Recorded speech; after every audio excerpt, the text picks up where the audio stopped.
I am Grace Brewer, 35 years old, a sergeant in the California National Guard. I have spent my entire youth protecting this country. But I never expected that the most dangerous enemy was sleeping right in my own bed. That night, while my mother was burning with a fever of 104 degrees, groaning in pain in our living room, I received an emergency deployment order.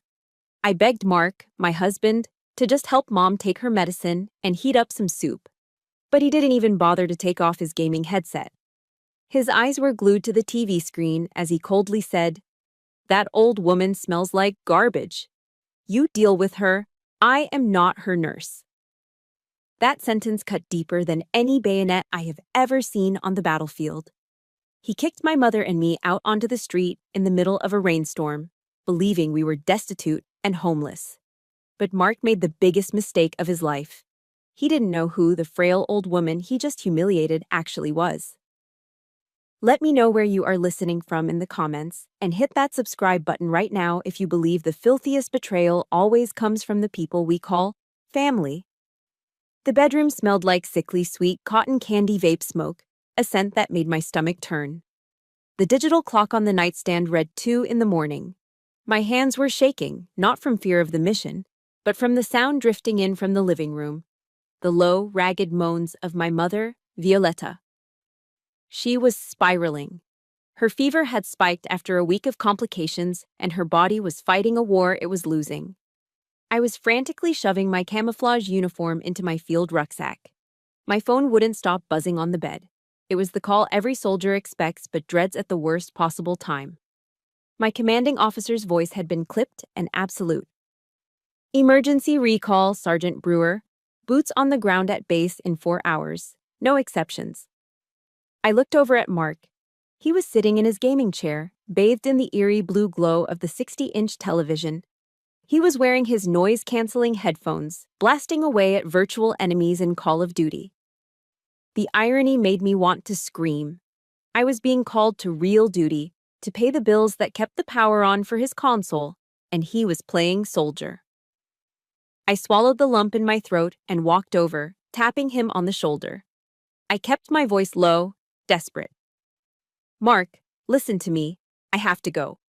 It's an emergency deployment. Please. I just need you to handle Mom. Just give her the fever reducers every 4 hours and heat up the canned soup. That is all." Mark didn't even pause the game. His fingers flew across the controller, the plastic clicking the only sound other than the gunfire from the TV. "No," he said, his voice flat. I froze. "What did you say?" "Mark, she has a fever of 104 degrees. She could seize." He finally pulled one earpiece back, looking at me with an expression of pure annoyance, like I was the inconvenience. "I said no, Grace. That is your mother, not mine. I didn't marry you to become a live-in nurse for a geriatric patient. She's been coughing her lungs out all night. It's disgusting. I can't even focus on my game. My rank is dropping because of the noise." The blood rushed to my head. I tried to reason with him. I tried to remind him that my National Guard paycheck was the only reason we had a roof over our heads, the only reason he could sit there and pretend to be incompetent. This was weaponized incompetence at its finest, feigning inability just to force me to do the labor. "Mark, please," I begged, my pride shattering. "I can't be in 2 places at once," he sneered, turning back to the screen. "So take her with you. I'm not cleaning up vomit or wiping anyone's drool. She smells like a corpse already. Get her out of my face." That was it. The soldier in me, the daughter in me. It all snapped. "Shut your mouth," I screamed. The volume of my voice made my mother give a startled, wet cough from the other room. Mark stood up fast, looming over me. "You dare raise your voice at me? In my house? That old hag is a burden, Grace. She is a parasite sucking us dry." My hand moved before I could think. Crack! I slapped him. Hard. It was a strike fueled by 5 years of carrying a deadbeat husband and a lifetime of protecting my mother. Mark touched his cheek, his eyes widening, then narrowing into slits. He didn't hit back. He did something worse. He smiled a cruel, victorious smile. "You hit me? Perfect. Get out." Take that parasite and get the hell out of my house right now before I call the cops and report you for domestic abuse. You think the guard will keep a sergeant with a domestic violence charge? He was bluffing about the law, but not about the eviction.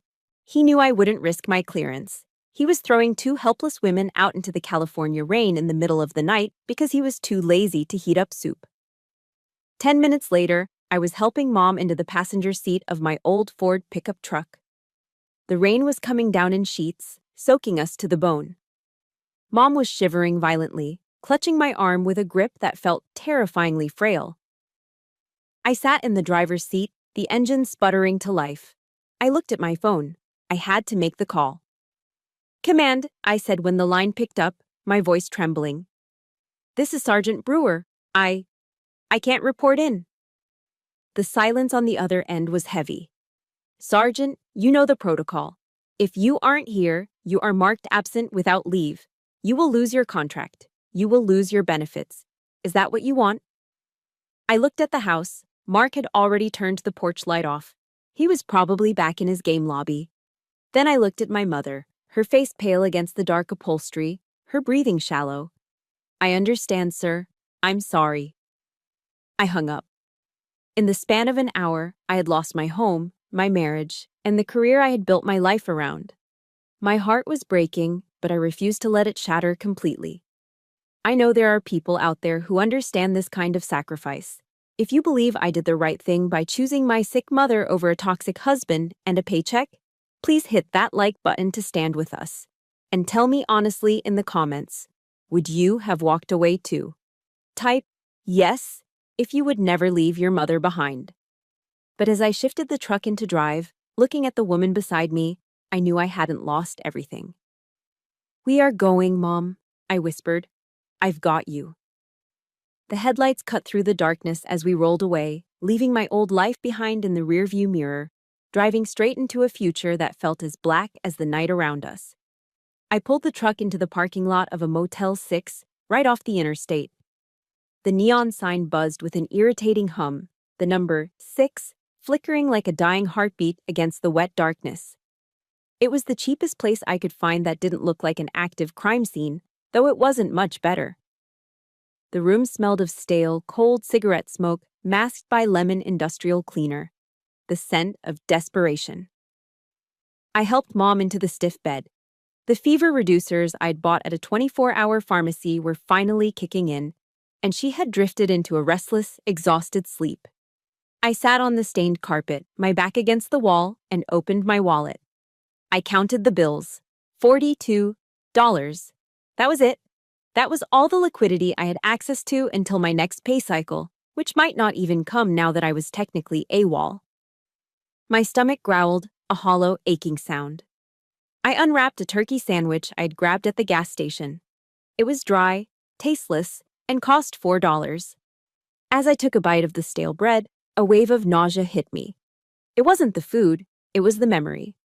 This taste, the taste of cheap, processed meat eaten in a cold room while rain hammered against the window, transported me back 30 years. Why did my life feel like a rerun of a bad movie? Why was I here again? My mind drifted back to when I was 6 years old. The night my father, Dorian Brewer, left us. It was raining that night, too. I remembered peering through the crack in my bedroom door, watching him pack his leather suitcase. He moved with a cold efficiency, not looking at the woman sobbing on the floor. "You are boring, Violetta," he had said, his voice devoid of any emotion. "You are small town and plain. I deserve better." He was leaving us for a woman 10 years younger, a waitress from the city.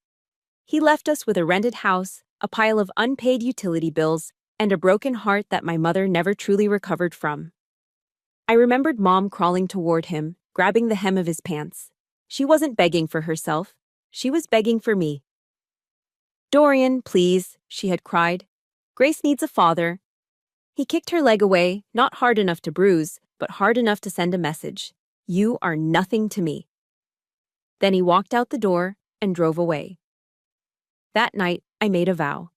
I swore I would never be weak like Mom. I would join the army. I would be tough. I would be the one holding the gun. not the one begging on the floor. But sitting here in this motel room, the bitter truth washed over me. I had tried so hard to run away from my father's shadow that I ran straight into the arms of a man exactly like him. I met Mark at a veterans fundraiser 3 years ago.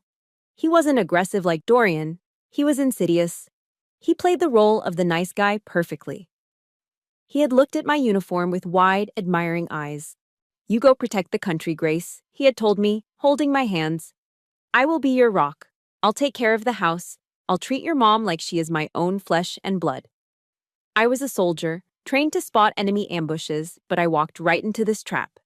I was so desperate for the safety and male protection I never got from my father that I ignored every red flag. And there were so many red flags. The constant job hopping, he always had an excuse. The boss is a jerk. The work is beneath me. They don't respect my creativity. Then came the borrowing.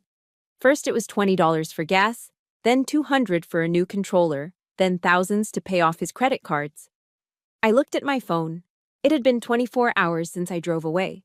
No missed calls, no texts, not even an angry message demanding I bring the truck back. Just silence. Mark didn't love me. He loved the financial security I provided. He loved having a surrogate mother who cooked and cleaned while he played games. He was a leech, and I had been the willing host, draining myself dry to keep him fat and happy. A sound from the bed pulled me out of my spiraling thoughts. Mom was stirring. "Grace," she whispered, her voice raspy. I scrambled over to the bed, taking her thin, bony hand in mine. "I'm here, Mom. I'm right here." She opened her eyes, looking around the dingy room with confusion before reality settled in. Tears pooled in her eyes. "I am so sorry, baby. This is my fault. You lost your job because of me. You should have left me there. I am just a useless old woman." "Don't you ever say that," I said, my voice shaking. "You are not a burden. You are my mother." I reached into the breast pocket of my shirt and pulled out the small worn Bible I carried on every deployment. I didn't need to open it. I knew the verse by heart. It was the only thing that kept me sane when the world felt like it was ending.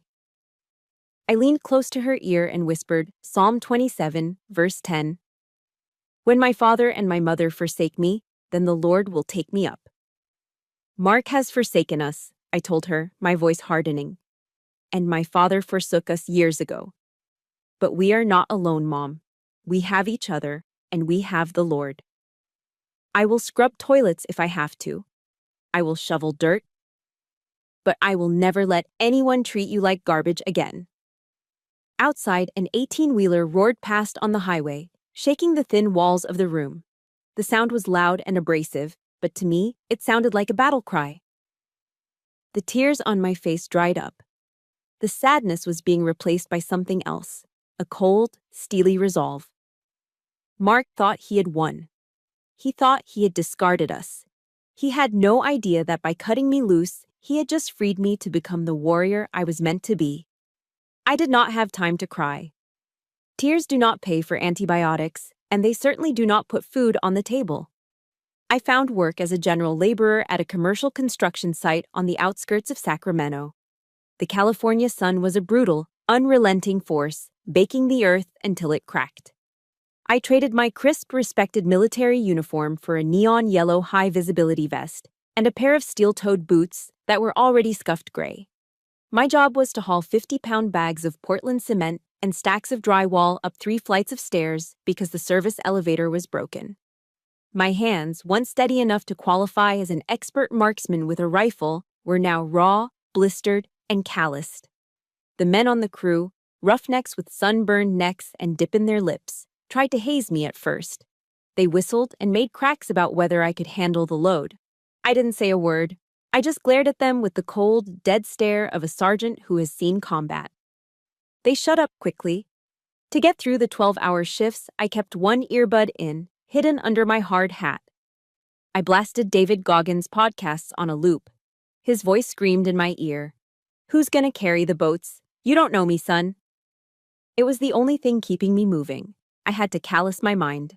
I worked until my muscles screamed, just so I could afford the high-protein organic shakes and specialized medication Mom needed. Every night, I washed the drywall dust off my face in the motel sink and lied to her. "The office job is great, Mom," I would say, hiding my trembling hands behind my back. "Just a lot of filing." 1 week later, I had to go back to the house. I needed Mom's medical insurance paperwork and a few pieces of my gear that I could pawn for quick cash. I chose to go at noon on a Tuesday, hoping Mark would be asleep or out. As I pulled up to the curb, my stomach dropped. The house, which I used to spend my weekends landscaping, looked like a dump. The grass was overgrown, knee-high and yellowing. The overflow trash cans were knocked over, spilling empty beer bottles and moldy pizza boxes onto the driveway. I killed the engine, my heart hammering against my ribs. Something felt wrong. "Grace!" I turned to see Mrs. Carter, our elderly neighbor, peering over her rose bushes.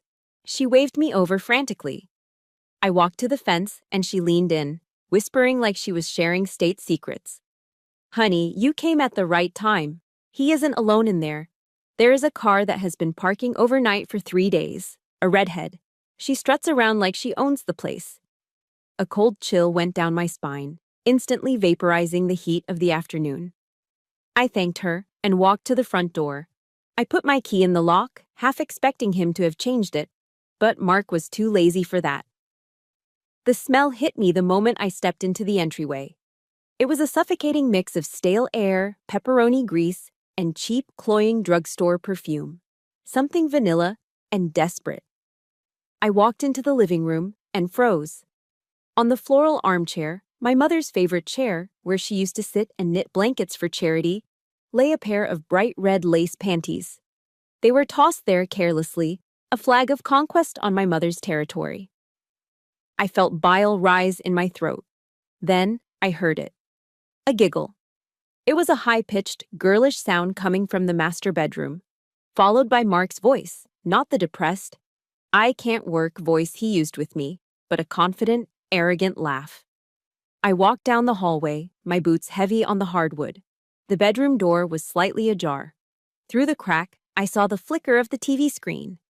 They were watching a movie on the 60-inch screen I had bought with my re-enlistment bonus. I didn't knock. I shoved the door open so hard the handle punched a hole in the drywall. Mark scrambled, pulling the sheet up, but not before I saw them. He was in bed with a woman who looked no older than 22.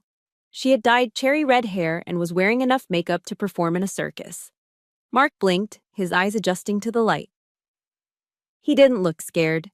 He looked annoyed. "What are you doing here?" he snapped, as if I were the intruder.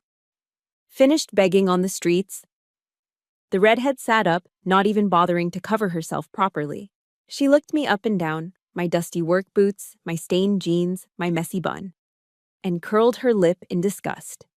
"This is your wife?" she laughed, popping her gum. "Wow, Mark, you weren't kidding. She looks like a man. Are you sure she isn't a dude?" The insult hung in the air. A week ago, I might have cried. Today, after hauling cement for 7 days straight, I felt nothing but icy rage. I stood tall, filling the doorway with my presence. "I am here for my paperwork," I said, my voice deadly calm. "And to give you a courtesy notice. I am filing for divorce. You have 24 hours to clean up this filth and get out of my mother's house." Mark laughed, a loud barking sound. He wrapped his arm around the girl, pulling her close. "Your mother's house?" he smirked. "You didn't check the laws, did you, genius? I have established residency.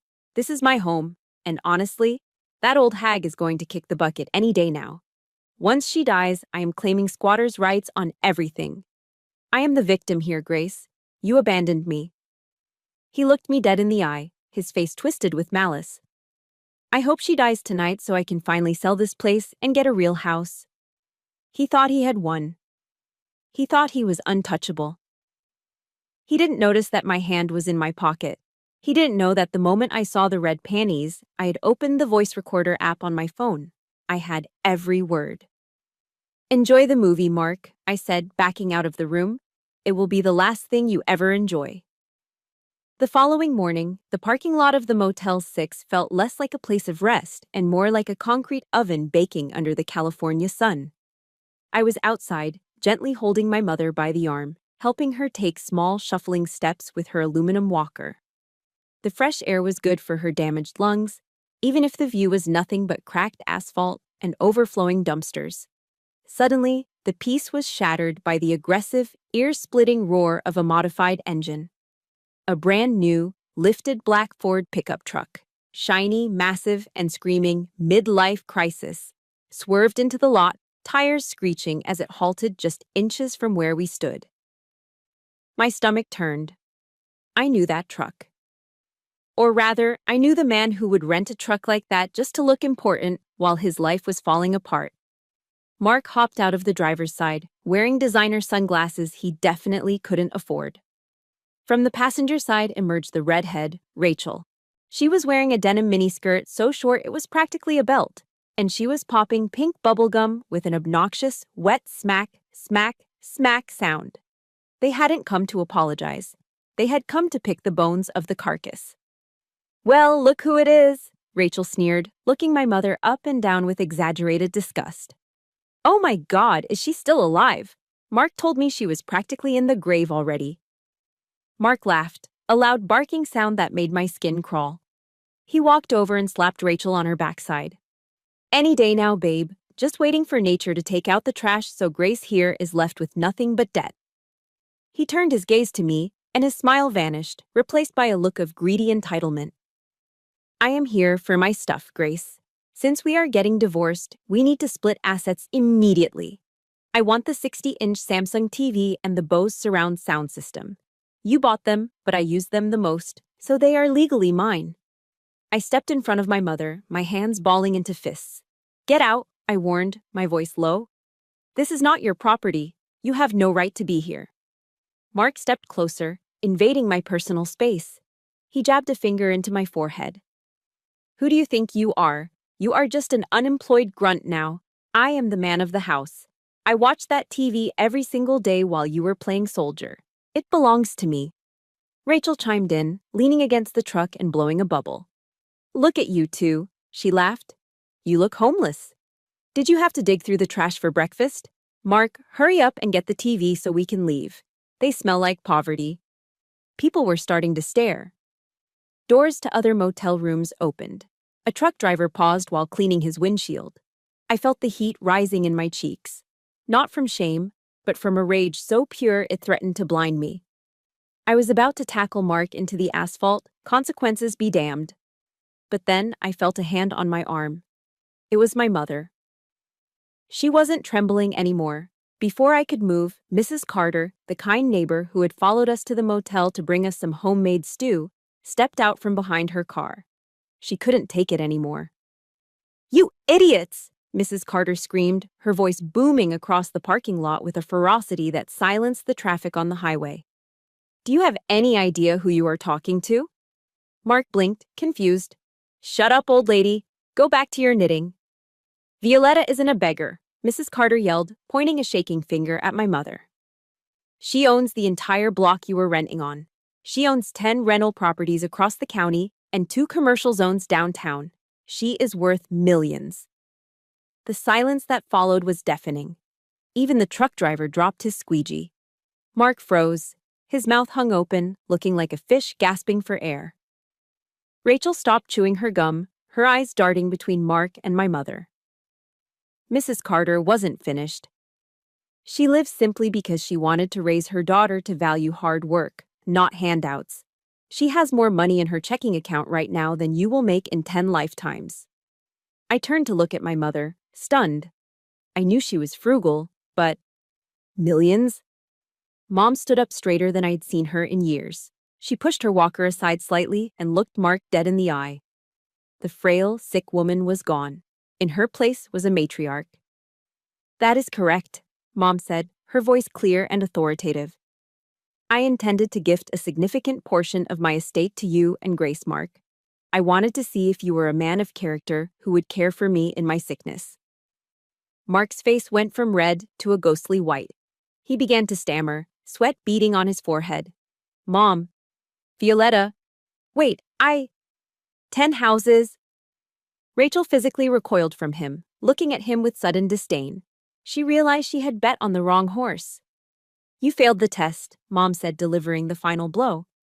You treated me like garbage because you thought I had no value. You just kicked away the winning lottery ticket of your life, Mark. Mark stood there, paralyzed by the realization of the fortune he had just thrown away because he was too lazy to heat up a can of soup. Around us, the onlookers began to chuckle, and then laugh out loud at the fool standing by his rented truck. He had lost everything, and he had no one to blame but himself. It took exactly 48 hours for the scent of money to drift across town and reach Mark. News in a small town travels faster than a wildfire in dry season, especially when it involves a homeless old woman turning out to be a secret millionaire. 2 days after the incident in the parking lot, Mark returned to the Motel 6. But this time, the shiny black truck and the miniskirt-wearing mistress were gone. He arrived on foot, walking from the bus stop down the road, sweating in the midday heat. He was wearing his wedding suit, a charcoal gray ensemble that he hadn't touched in 5 years. It didn't fit him anymore. The buttons on the jacket were straining against his stomach, a testament to years of sitting in a gaming chair eating takeout while I worked double shifts. In his hand, he clutched a dozen roses wrapped in crinkly plastic. I could see the orange price sticker still on the wrapper, $9.99. Gas station flowers. I stood in the doorway of room 112, arms crossed over my chest, watching him approach. I didn't feel the flutter in my heart that I used to feel when he looked at me. I felt the cold, clinical detachment of a soldier observing a hostile target. Mark didn't just walk up to me, he threw himself into a performance. He dropped to his knees right there on the dirty concrete walkway, ignoring the stares of the housekeeper pushing her cart. "Grace!" he wailed, tears streaming down his face. It was a terrible acting job. "Oh God, Grace, I'm so sorry. I don't know what happened to me. I was lost. I was confused." He held the wilting roses up to me like an offering to a deity. "It was Rachel. She manipulated me, Grace. She got into my head. I think she drugged me or put some kind of spell on me. I never stopped loving you, baby. You know that, right? We are soulmates." He looked past me, trying to peer into the room. "Mom? Violetta? Is Mom in there? Please let me speak to her. I need to apologize to my favorite mother-in-law. I was just stressed that night, Mom. You know I didn't mean those things." The sound of his whining voice, dripping with fake sincerity, made bile rise in the back of my throat. He wasn't here because he missed me. He wasn't here because he regretted throwing his sick mother-in-law out into the rain. He was here because he had done the math. He was here because he realized the parasite he kicked out was actually a golden goose. I stepped out onto the walkway, closing the door behind me to shield my mother from his toxicity. I looked down at him, my expression unmoving. "Mark," I said. My voice was terrifyingly calm. It was the voice I used when giving orders to junior enlisted soldiers who had messed up. "Get up. You are embarrassing yourself." "I will stay here until you forgive me," he sobbed, reaching for the hem of my jeans. I took a step back, out of his reach. "I have one question for you," I said, cutting through his theatrics. "And I want you to answer it honestly for the first time in your life. If Mrs. Carter hadn't screamed out the truth 2 days ago, if my mother was still just a sick, poor old woman living on Social Security, would you be kneeling here right now?" Mark froze. His eyes darted to the left, then to the right, searching for the lie that would save him. The tears stopped instantly. "Of course," he stammered, sweating profusely. I realized my mistake before I even heard about the houses. I was coming back anyway." I let out a short, dry laugh. "You are a liar. 48 hours ago, you stood in this exact spot and called her a corpse. You said you hoped she would die so you could sell her furniture. You aren't sorry, Mark. You are just greedy." The door behind me opened. My mother stepped out. She wasn't using her walker. She stood holding a plastic pitcher of ice water we had gotten from the motel ice machine. Mark's face lit up with a predatory hope. "Mom! Violetta, please, tell her." Splash! Mom threw the entire pitcher of freezing water squarely into Mark's face. Ideally, it washed away the fake tears and the sweat, leaving him dripping and sputtering in his tight suit. "Wake up, son-in-law," Mom said, her voice sharp as a whip. "That water is cleaner than your soul. You think I hid my wealth to trick you? No. I hid it to protect myself from parasites like you. I grabbed the cheap roses from his hand and tossed them into the trash can next to the vending machine. I am a soldier, Mark, I told him, stepping closer until I was towering over his kneeling form. I am trained to spot enemies in camouflage, and you are the worst kind of enemy. You hid behind a wedding ring to steal my life. You don't deserve a single penny from my family. Now get out of here before I call the cops and have you arrested for harassment. I have the recordings, remember? For a second, Mark stayed on his knees, water dripping from his nose. Then, the mask fell off completely. The sorry husband vanished, replaced instantly by the monster I had seen in the bedroom. He jumped to his feet, his face twisting into a mask of pure, ugly hatred. His hands balled into fists. "Fine!" he screamed, spit flying from his mouth. "You want to play hardball? Let's play. You think you can just walk away with millions and leave me with nothing? I have rights." He pointed a shaking finger at my face. "We are married, Grace, and we live in California. That means we are under community property laws. Anything that appreciated in value during our marriage is fair game. I will sue you. I will drag you and that old witch through every court in this state until I get half of everything. I will bleed you dry." He turned and stormed off toward the road, his wet shoes squishing loudly with every step. But as I watched him go, a cold knot formed in my stomach. He wasn't just ranting. He was quoting the law. And a desperate, greedy man with nothing to lose is the most dangerous enemy of all. The battle wasn't over. It had just begun. 1 week later, the knock on the door wasn't Mark. It was a process server, a bored-looking man with a clipboard who shoved a thick yellow envelope into my chest. "You have been served," he mumbled, turning away before I could even blink. I tore open the seal, my fingers trembling. The header on the legal summons made the air leave my lungs. Mark Johnson and Dorian Brewer versus Violetta Brewer. My stomach dropped. Mark hadn't just made a threat, he had made an alliance. That afternoon, the gravel of the Motel 6 parking lot crunched under the tires of a car that had no business being in this neighborhood. It was a sleek, black Mercedes S-Class, polished to a mirror shine. It parked right next to my rusted, beat-up Ford truck, a visual insult of wealth versus survival. The doors opened. Mark stepped out first, wearing that same smug, punchable grin. Then Rachel, popping her gum. And finally, from the back seat, emerged a man I hadn't seen in nearly 30 years. Dorian Brewer, my father. He didn't look like the monster of my nightmares. He looked like a successful businessman. He was wearing a tailored navy suit, his silver hair perfectly coiffed, his skin tanned from years of leisure. He looked healthy. He looked rich. He looked nothing like the woman inside the room who had worked herself into a wheelchair to clean up his mess. I stood in the doorway, paralyzed. The man who had abandoned me when I was 6 years old was standing 10 feet away. He didn't look at me with love. He didn't look at me with regret. He barely looked at me at all. His eyes slid past me, predatory and cold, locking onto my mother, who had stepped out behind me. "Hello, Violetta," Dorian said, his voice smooth like oil. "It has been a long time. You look wealthy." He didn't ask about her health. He didn't ask how I was. He talked about money. Dorian walked over to Rachel, who was leaning against the Mercedes checking her nails. Then he did something that made the world stop spinning. He wrapped his arm around Rachel's waist, not in a romantic way, but in a possessive, familial way. "Grace," Dorian said, gesturing to the redhead mistress. "I don't believe you have been properly introduced. This is Rachel, my daughter from my second marriage. She is very smart, just like her father."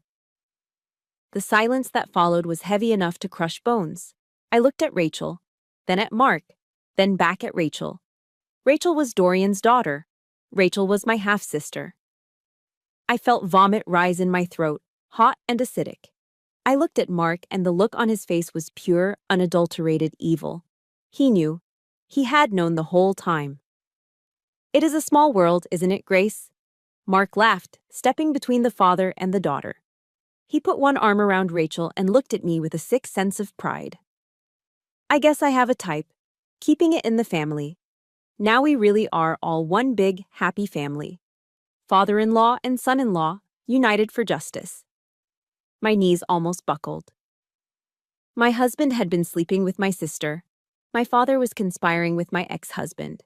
It was an incestuous, moral cesspool that defied every law of human decency. "You are sick," I whispered, my voice shaking. "You are all sick." Dorian stepped forward, unbothered by the moral horror show he had created. He pulled a copy of the lawsuit from his jacket pocket. "Save the drama, Grace," Dorian said dismissively. "I am here for business. You see, when I left 30 years ago, Violetta and I never filed the final divorce decree. We just separated. Legally, in the state of California, we remain married. And since California is a community property state, any assets acquired during the marriage are subject to a 50-50 split." He smiled, a shark smelling blood. "Those 10 houses, those commercial lots, half of that portfolio belongs to me. I am here to collect my share of the marital assets." Mark chimed in, bouncing on the balls of his feet. "And I am suing for half of Grace's future inheritance plus alimony. We are going to strip you two down until you don't even have underwear left." The shock finally broke. The soldier in me took over. The disgust I felt for these people hardened into a cold, diamond-sharp rage. I stepped off the curb, getting right in Dorian's face. I smelled his expensive cologne, covering the stench of his rotten soul. "You walked out on a 6-year-old girl in the rain," I hissed, my voice low and dangerous. "You never sent a birthday card. You never sent a dime of child support. You let my mother scrub floors to feed me. And now you come back because you smell cash? You aren't a father. You aren't a husband. You aren't even a man." I turned to Mark and Rachel. "And you two. You are a biological anomaly. A twist of nature so disgusting it belongs in a medical textbook. I know this is hard to listen to. The level of betrayal here is beyond anything a human should have to endure.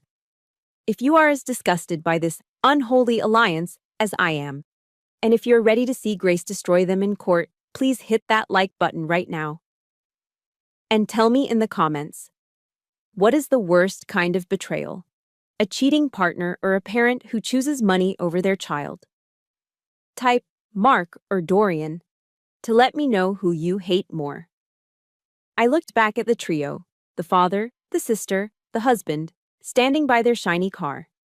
"You think the law protects greed?" I asked, backing up to stand beside my mother. "You think you can intimidate us? I have fought in war zones, Dorian.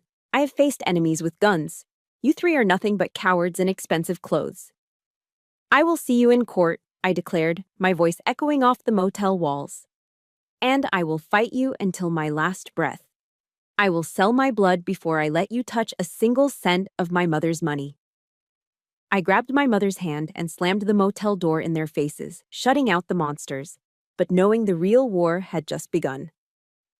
Mark and Dorian did not just want to win in court, they wanted to destroy me in the court of public opinion first. They launched a dirty, calculated smear campaign on Facebook. Mark posted long, tearful statuses, casting himself as the devoted husband who had been emotionally abused by a cold, unfeeling soldier. He fabricated stories about me having affairs during my deployments.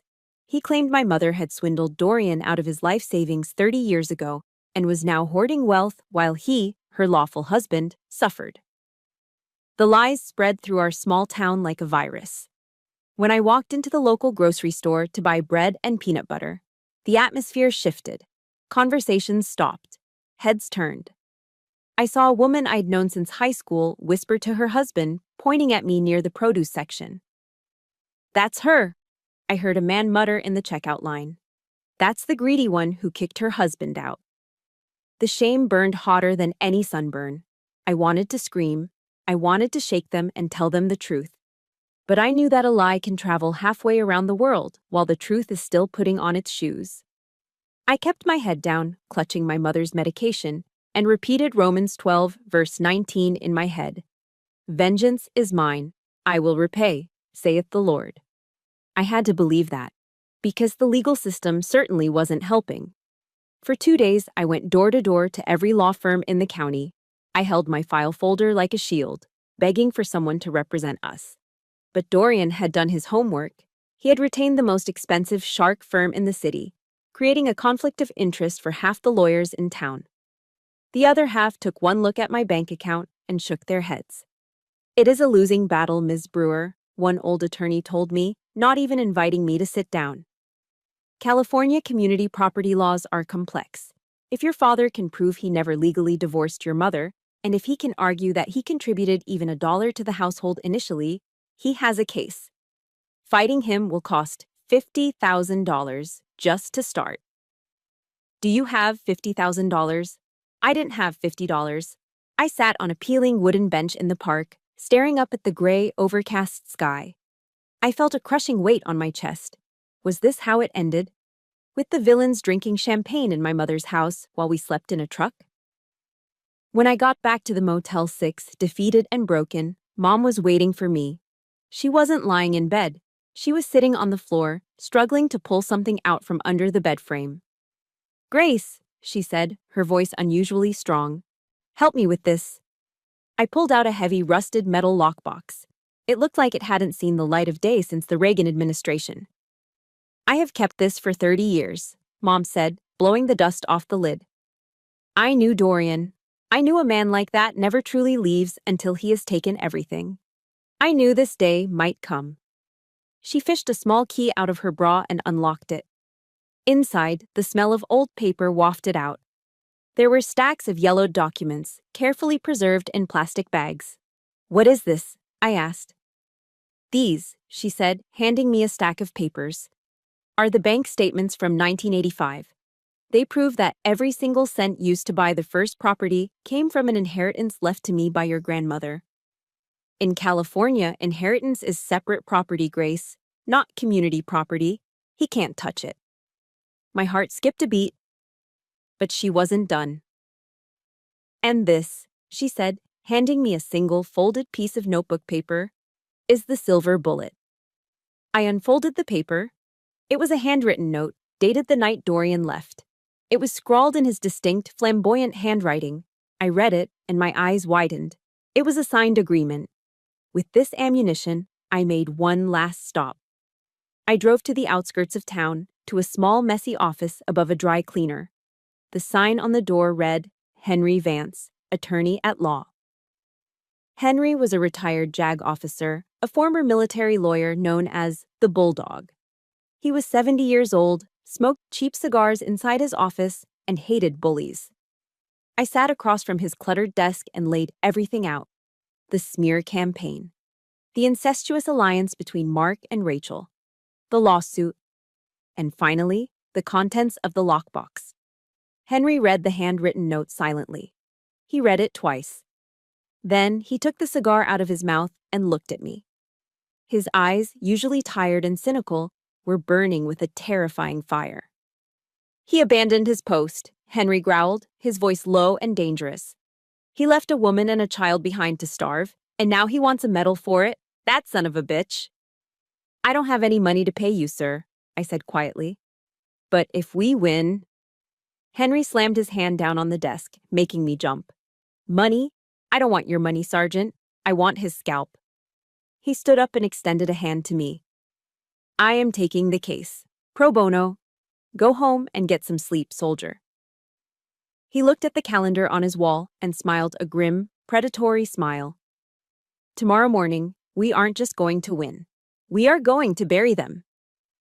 The Superior Court of California was packed to capacity. The air inside the oak-paneled room was stifling, smelling of floor wax and nervous sweat. I sat at the defendant's table next to Henry. My hands were clenched so tightly in my lap that my knuckles had turned white. Across the aisle, at the plaintiff's table, sat the unholy alliance. Dorian and Mark were whispering and chuckling, looking like two men who had already spent the money they were about to steal. Dorian's high-priced lawyer, a man in a $3,000 suit, opened with a speech that painted a fantasy world. He described Dorian as a devoted father forced away by circumstances, and Mark as a loving husband victimized by a fraudulent marriage. When Dorian took the stand, he adjusted his silk tie and looked the jury dead in the eye. "I never abandoned my family," Dorian lied, his voice smooth as glass. I went to the city to find work to support them. Violetta was the one who cut me off. She hid assets from me. She bought those properties with money that should have been ours. I am simply here to claim what is rightfully mine under the law." Then it was Mark's turn. He sat there, playing the victim card with nauseating skill. "Grace was cold," he sniffled. "She cared more about her career than our marriage. And she was violent. She threw me out without a penny." I felt a vein throb in my temple. The judge, a stern woman with reading glasses perched on her nose, was taking furious notes. My heart hammered against my ribs. What if she believed them? Then Henry Vance stood up. He didn't walk to the podium. He limped slightly, moving like the old bulldog he was. He didn't use fancy words. He went straight for the jugular. "Mr. Brewer," Henry said, his voice gravelly, "you claim you never voluntarily abandoned your rights to the marital assets, correct?" "That is correct," Dorian smiled smugly. "Then please explain this." Henry pulled a plastic evidence bag from his briefcase. Inside was the yellowed, fragile piece of notebook paper my mother had kept in the rusted lockbox for 30 years. Henry placed it on the overhead projector. Dorian's flamboyant handwriting appeared on the courtroom screens for everyone to see. "This is a document dated November 12, 1990, Henry read aloud. It states, "I, Dorian Brewer, accept the sum of $5,000 to pay off my gambling debts. In exchange, I hereby renounce all claims to Violetta Brewer's assets, present and future, and waive all parental rights." A collective gasp swept through the courtroom. Dorian's face went from a confident tan to a sickly shade of gray. He gripped the railing of the witness stand. He had forgotten. He had assumed my mother, the woman he called stupid, had thrown it away decades ago. That is a forgery," Dorian stammered, sweat beading on his forehead. "It is notarized, Mr. Brewer," Henry said, pointing to the stamp at the bottom. "And we have the notary's logbook from 1990 to prove it. You sold your family for $5,000 to pay a bookie." Henry didn't stop there. He turned to the judge. "Your Honor, since Mr. Brewer has admitted under oath that he is the father, I would like to address the matter of child support." Dorian's eyes widened. "For 29 years, Mr. Brewer has paid $0, Henry continued, pulling out a calculator. "Under California law, unpaid child support accumulates interest at 10% per year, calculating the principal plus statutory interest and penalties. Mr. Brewer currently owes the estate of Violetta Brewer exactly $450,000. The number hung in the air like a guillotine blade. Dorian slumped in his chair, looking like he was about to vomit. "And as for Mr. Mark Johnson," Henry pivoted, turning his gaze to my ex-husband. "You claim you are entitled to community property because you were a devoted husband." Henry signaled to the bailiff. "Defense enters Exhibit B, security camera footage provided by a neighbor, Mrs. Carter." The large screen flickered to life. The audio was grainy but unmistakable. It showed Mark standing in the driveway with Rachel, laughing. "That old hag is going to kick the bucket any day now." Mark's voice boomed through the courtroom speakers. "Once she dies, I am claiming squatters' rights. I hope she dies tonight."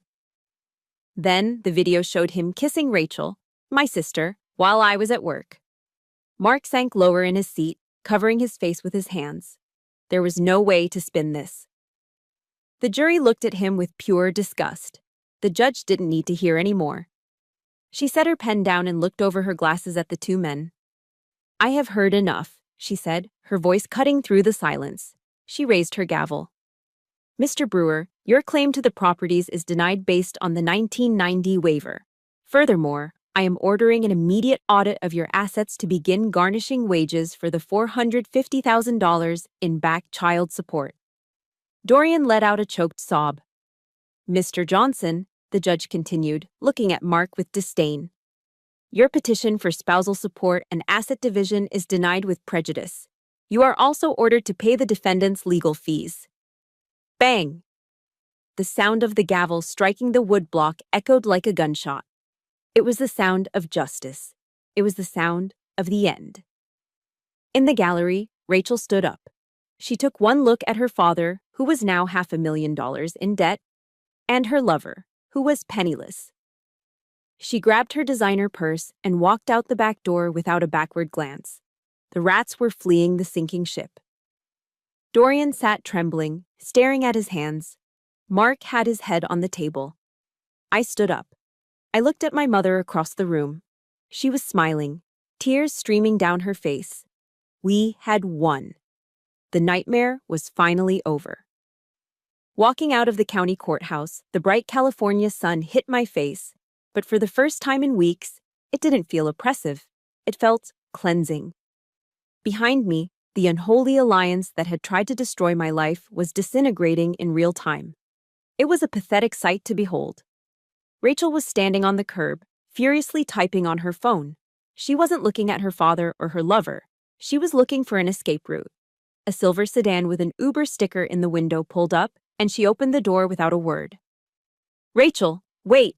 Mark shouted, running after her like a lost puppy. "Where are you going? We need to figure this out." Rachel paused, one foot in the car. She looked back at Mark, then at Dorian, with a sneer that could strip paint. "Figure what out?" she spat. "You are broke, Mark. And you," she pointed at Dorian, "are hundreds of thousands of dollars in debt. I don't hang out with losers. Have fun in jail, Dad." She slammed the car door shut. The vehicle sped off, leaving a cloud of exhaust and two stunned men in its wake. The silence lasted less than a second before the infighting began. Dorian turned on Mark, his face red with fury. "This was your idea," he screamed, shoving Mark's shoulder. "You said she was weak. You said she would settle out of court. Now they are going to garnish my Social Security." "My idea," Mark yelled back, his voice cracking. "You are the one who signed that waiver 30 years ago. You idiot, you cost me everything." They were like wild dogs fighting over a bone that had already been taken away. The failure had stripped away their masks, revealing the cowardly, hollow men beneath. I started walking toward my truck, my arm linked with my mother's. But Mark saw us. He broke away from Dorian and sprinted toward me, desperation etched into every line of his face. "Grace! Grace, wait!" He reached out to grab my hand. My reaction was instinctual. I recoiled as if I had touched a hot stove, stepping back and putting my hand up in a tactical stop motion. "Don't touch me," I said. My voice wasn't loud, but it was absolute. Mark stopped, panting.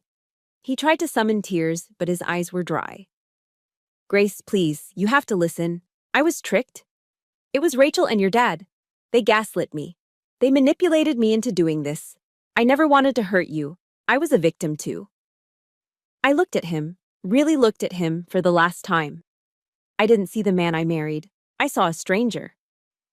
"You are not a victim, Mark," I said coldly. "You are an accomplice. You are a grown man who made a choice to betray his wife for a paycheck. You gambled and you lost.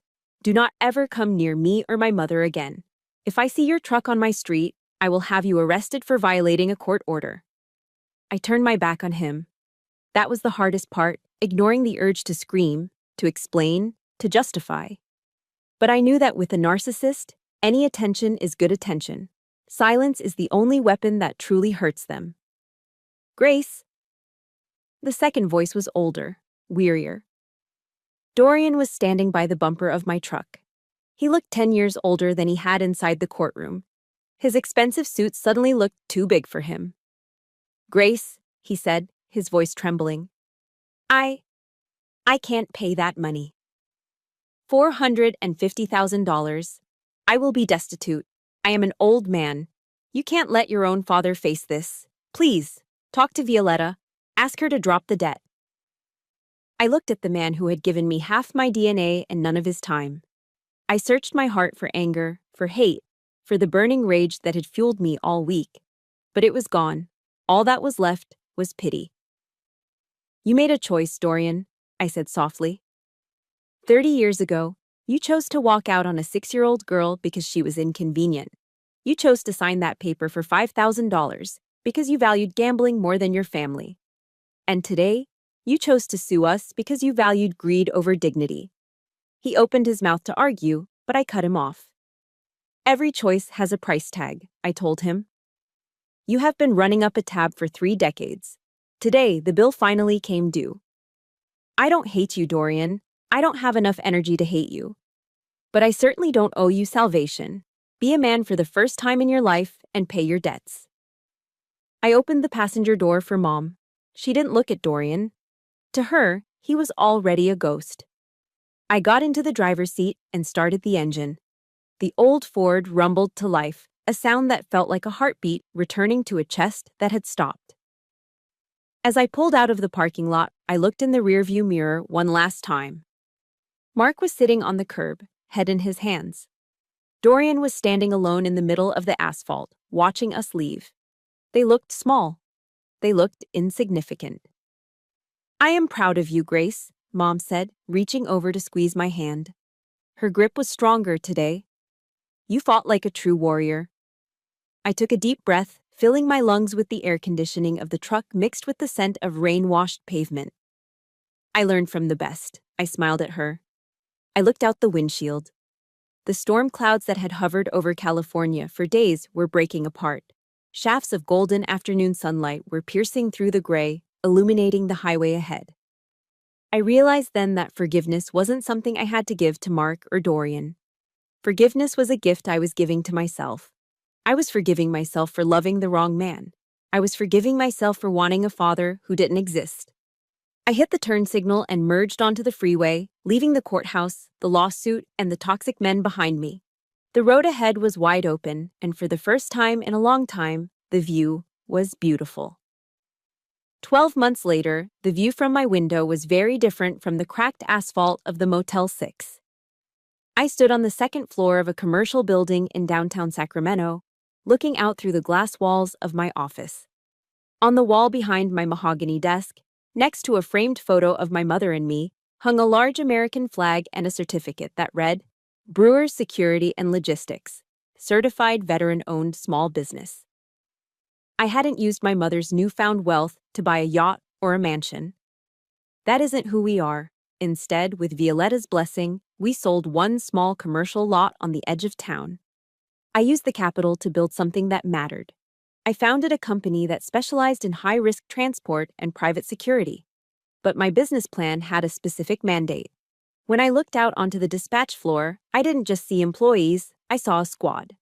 I saw Sarah, a former Marine and single mother who had been living in her car before I interviewed her. I saw Maria, a Navy vet who was fired from her last job because she needed time off for childcare. I hired the people society had thrown away. I gave them good wages, full benefits, and a sense of purpose. I wanted to build the second family I had desperately searched for my entire life. Boss, a voice called out. The quarterly reports are ready for review. I turned to see my mother walking in. She wasn't using a walker anymore. She had a cane, but it was mostly for style. She was wearing a sharp beige blazer and looked 10 years younger. Thank you, Madam CFO, I smiled. Violetta Brewer wasn't just a silent partner. Once her health stabilized, her sharp mind returned with a vengeance. She became my financial advisor, teaching me how to invest, how to manage overhead, and how to spot a bad deal from a mile away. You are underestimating the ROI on the new fleet, she chided gently, tapping the paper. We need to be aggressive, Grace, just like in the courtroom. We spent our weekends doing charity work, delivering meals to elderly shut-ins, people who were just like Mom had been, alone and vulnerable. We turned our past trauma into a fuel source to warm others. I realized then that the 10 houses weren't the real inheritance Mom had given me. The real inheritance was her grit. It was the lesson that you can be beaten down to the dirt and still rise up to build a castle. Of course, in a small town, echoes of the past still drifted our way. Mrs. Carter came by for tea on Sundays, and she always brought the neighborhood gossip. That was how I knew about Mark. Karma, as it turns out, has a very specific sense of humor. To pay his legal fees and the court-ordered judgments, Mark had to sell everything. The 60-inch TV, the surround sound system, and yes, even the ridiculous lifted truck. He was now living in a studio apartment above a noisy bar. Mrs. Carter saw him last week. He was riding a bicycle, wearing a neon backpack, delivering lukewarm burritos for a food delivery app. He looked older, heavier, and miserable. He was working harder for $5 a tip than he ever worked for our marriage. As for Dorian, the courts had frozen his assets to begin the garnishment process for the back child support. Rachel had vanished the moment the money dried up, leaving him in a large, empty house with no one to fetch him a glass of water when he fell ill. He was ending his life exactly as he had lived it, entirely alone. I didn't feel happy about their suffering. I didn't feel sad either. I just felt the cool, detached satisfaction of seeing the universe balance its books. That evening, I stood backstage at the Sacramento Convention Center. I checked my reflection in the mirror. I was wearing a tailored navy blue power suit. My hair was pulled back, my makeup was flawless, and my eyes were clear. "Please welcome," the announcer's voice boomed, "CEO and community leader, Grace Brewer." I walked out into the blinding spotlight. The applause washed over me, warm and inviting. In the audience, I saw hundreds of women. Some were young, some were old. Some had bruises they were trying to hide, others had scars they wore openly. I gripped the microphone, looking out at the sea of faces. I spotted my mother in the front row, beaming. "A year ago," I began, my voice steady and strong. "I was sleeping in a truck in the rain. I had lost my job, my husband, and my home. The people who were supposed to love me, my father and my husband, tried to destroy me. They looked at me and my mother, and they saw trash. They tried to bury us." I paused, letting the silence fill the room. "But they made a critical mistake," I said, leaning in. "They didn't know that we were seeds." A ripple of agreement went through the crowd. They thought that by taking away my safety, I would crumble. But they only forced me to find my own strength. I'm here to tell you that you do not need a prince to save you. You do not need a father to validate you. And you certainly do not need a husband who treats you like an option. I raised my head high, channeling every ounce of pain and victory into my final words. Do not ever let anyone tell you that you are not enough. Do not sacrifice your dignity for someone who does not respect your existence. Stand up. Fight for yourself. Fight for your loved ones. Because in the story of your life, you are not the victim. You are the hero. The room exploded. Hundreds of women stood up, clapping, cheering, some wiping tears from their eyes. I smiled, a genuine, bone-deep smile. I had lost the battle for my marriage, but I had won the war for my life. And looking at the future stretching out before me, I knew the best chapters were still yet to be written. If there is one thing I want you to take away from my journey, it is this. Your value does not decrease based on someone's inability to see your worth.